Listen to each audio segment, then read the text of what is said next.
And he wasn't wrong. He wasn't wrong. And Greens, in our tethering together of the people and the peace, standing for individual rights, standing against fascism, and standing against war and imperialism, we are uniquely positioned to offer the most thoroughgoing, substantive critique of the interconnection between those two faces of imperial fascism. The same boot, the same knee that is choking Palestinians is the same one that's on George Floyd's neck. There's a direct organic interconnection, and we don't have to reach for it or stretch for it. It is there in our approach and in our understanding. On to the third example, ICE abolition, and the struggle for immigrant rights, the struggle to preserve basic civil liberties in a democratic society. We have seen since Trump took power in January the greatest mass mobilizations against, listen, some of us that happen to be Muslim tried to warn people about ICE in 2001 because we saw the creation of this Gestapo taking place in real time, and it was based on a demonization of Muslim communities and the portrayal of all Muslims as terrorists. And we said, listen, there's going to come a day where you guys are going to have this, offloading of your civil liberties onto a security state come back and bite you. Well, we are here in that moment now. And we have seen the most large-scale mass mobilizations against that Gestapo police state since Trump took office. Now, there are some parts of this that are just about optics. Let's be clear. Obama's still the deporter-in-chief, and Trump is still chasing Obama's deportation records, which goes back to the point that Mark, brought me in on. Do not think of these as separate and distinct parties. Think of this as a single capitalist imperialist party that has competing factions inside of it, one blue, one red.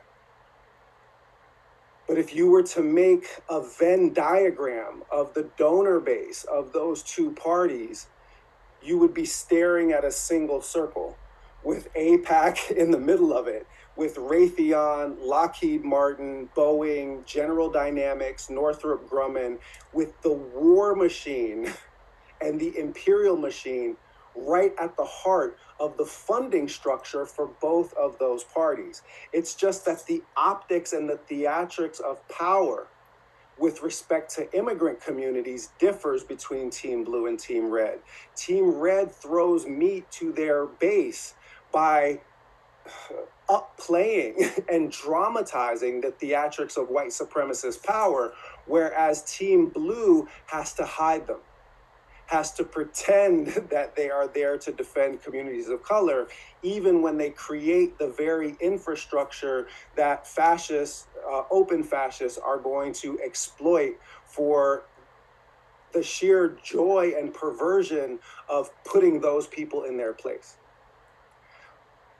Despite the darkness of this moment, we have seen mass mobilization. We have seen people standing for and with immigrant communities of all colors, but especially for Mexican-American immigrants. And despite the fact that we have seen the greatest mass mobilizations, we have to this point proven incapable of actually beating back the rise. And the reason for that is simple. The reason for that is straightforward, is that these remain mobilizations around the specific issue rather than organization against the system, which is productive of the issues.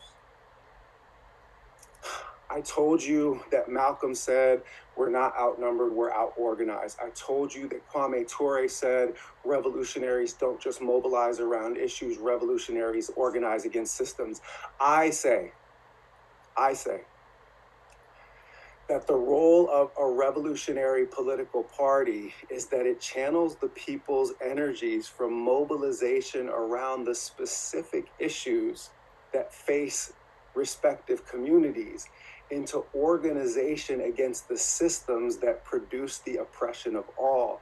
It means that we're no longer mobilizing around trans rights in a silo. It means we're no longer mobilizing around LGBTQ rights in a silo, or immigrant rights in a silo, or police brutality in a silo, or Palestinian liberation in a silo. We are understanding and presenting to the public the structural relationship between all of these forms, and positing simply and in a straightforward way that simply protesting these forms of oppression will produce no outcome.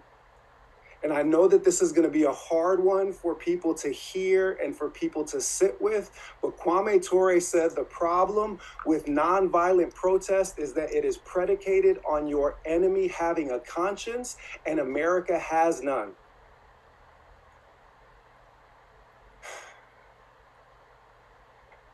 The way that I put it is that you cannot make a moral appeal to oppressors, because if they had morality, they wouldn't be oppressors. You have to organize to fight them. And as Greens, we always prefer, and frankly, I see Sister Halima on the screen, Salaam Alaikum, as a practicing Muslim, we always prefer a peaceful solution to an armed one. In every instance, we have to be the group that offers the opportunity for liberation to be taken at the ballot box so that it does not need to be taken with the bullet. Because that is what it's going to come down to if we continue in this fascist death spiral.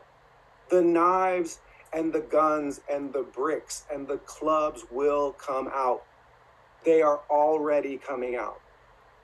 So what does it mean then to fight in this moment? It means to contest for power. It means to build the institutional strength that is no longer making a moral appeal of authorities for them to do what needs to be done. It is becoming the authority so that we can do what needs to be done. And the fact that we don't take corporate money, the fact that we don't take special interest and PAC money puts us in a position where we can actually be responsive to and responsible to the people writ large. The fact that we are not embedded in a fake culture war that Team Blue and Team Red have to stage against one another in order to distract people from the fact that both parties are gutting our civil liberties and taking every penny that they can out of our pockets and pouring them into an endless war machine. We are uniquely positioned outside of that system, as Malcolm said, not Democrat, not Republican, but independent of that system. And we are sitting in a moment where there is broad dissatisfaction with both of the corporate capitalist imperialist parties. We are not going to find a better time to strike than this. 63% of American voters say that both of these parties do such a, quote, poor job, that's the language of the specific poll, that we need a third party. That number goes to 70% when it's independents. It goes to 53% when it's registered Democrats. It goes to 48% when it's registered Republicans. And to this day, Pew Research has indicated that across the American electorate, 40% of people still identify themselves as politically independent. Only 30% of people identify themselves with the Democrats, 25% with the Republicans. People are actually still more politically independent, but you would never know it because the same corporate funders that own the political parties own the media outlets as well, and they now own the social media outlets too.